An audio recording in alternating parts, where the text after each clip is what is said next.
Hello दोस्तों, राधे राधे। मैं संगीता यादव अपने यूट्यूब चैनल पे आप लोग का स्वागत करती हूँ। दोस्तों, आप लोग के बीच में बहुत ही प्यारा हवन का गीत लाई हूँ। कैसा लगा कमेंट बॉक्स में बताइएगा। अच्छा लगे तो लाइक सब्सक्राइब शेयर जरूर करिएगा। ज़्यादा से ज़्यादा वीडियो को सपोर्ट करिएगा दोस्तों। धन्यवाद।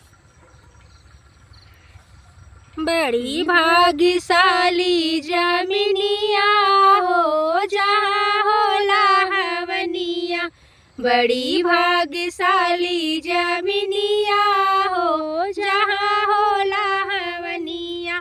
हवना महक सुन गणपति जी आए, हवना महक सुन गणपति जी आए। गणपति जी आए हो गणपति जी आए, संग आई रिद्धि सिद्धि रनिया हो जहाँ होला हवनिया। संग आई रिद्धि सिद्धि रनिया हो जहाँ होला हवनिया। बड़ी भाग्यशाली जमीनिया हो जहाँ होला हवनिया। हवना महक सुन राम जी आए, राम जी आए हो राम जी आए। हवना महक सुन राम जी आए, राम जी आए हो राम जी आए। संग आई सीता रनिया हो जहाँ होला हवनिया। संग आई सीता रनिया हो जहाँ होला हवनिया। बड़ी भाग्यशाली जमीनिया हो जहाँ होला हवनिया। हवना महक सुन विष्णु जी आए, हवना महक सुन विष्णु जी आए। विष्णु जी आए हो विष्णु जी आए। संग आई लक्ष्मी रनिया हो जहाँ होला हवनिया। संग आई लक्ष्मी रनिया हो जहाँ होला हवनिया। बड़ी भाग्यशाली जमीनिया हो जहाँ होला हवनिया। हवना महक सुन शंकर जी आए, शंकर जी आए हो भोले जी आए।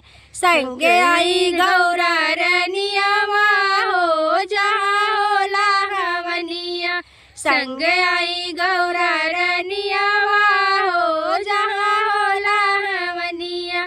बड़ी भाग्यशाली जमीनिया हो जहाँ होला हवनिया। बड़ी भाग्यशाली जमीनिया हो जहाँ होला हवनिया। हवना महक सुन कृष्ण जी आए, हवना महक सुन कृष्ण जी आए। कृष्ण जी आए हो कृष्ण जी आए।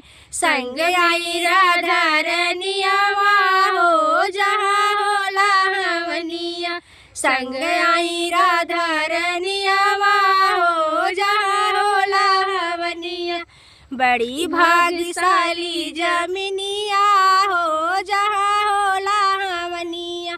हवना महक सुन डीह बाबा आए, हवना महक सुन डीह बाबा आए। डीह बाबा आए हो डीह बाबा आए। संग आई हारिल रनिया हो जहाँ होला हवनिया। संग आई हारिल रनिया हो जहाँ होला हवनिया। बड़ी भाग्यशाली जमीनिया